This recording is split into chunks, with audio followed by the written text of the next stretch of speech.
Hi, I'm Amy Koester. I work at the Skokie Public Library just north of Chicago, and I'm going to be reading from A Wrinkle in Time by Madeleine L'Engle, which is one of my all-time favorite books, starting from when I was quite young.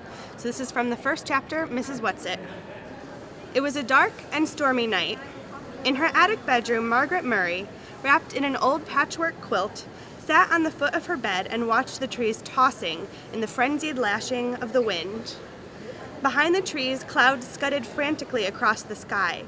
Every few moments, the moon ripped through them, creating wraith-like shadows that raced along the ground. The house shook. Wrapped in her quilt, Meg shook. She wasn't usually afraid of weather. It's not just the weather, she thought. It's the weather on top of everything else. On top of me. On top of Meg Murray doing everything wrong. School. School was wrong. She'd been dropped down to the lowest section in her grade. And that morning, one of her teachers had said crossly, "Really, Meg, I don't understand how a child with parents as brilliant as yours are supposed to be can be such a poor student. If you don't manage to do a little better, you'll have to stay back next year."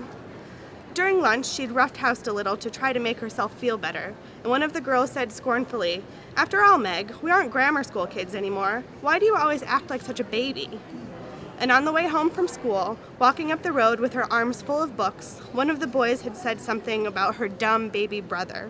At this, she'd thrown the books on the side of the road and tackled him with every ounce of strength she had, and arrived home with her blouse torn and a big bruise under one eye. Sandy and Dennis, her 10-year-old twin brothers, who got home from school an hour earlier than she did, were disgusted. "Let us do the fighting when it is necessary," they told her. A delinquent. That's what I am, she thought grimly. That's what they'll be saying. Not mother, but them. Everyone else. I wish father.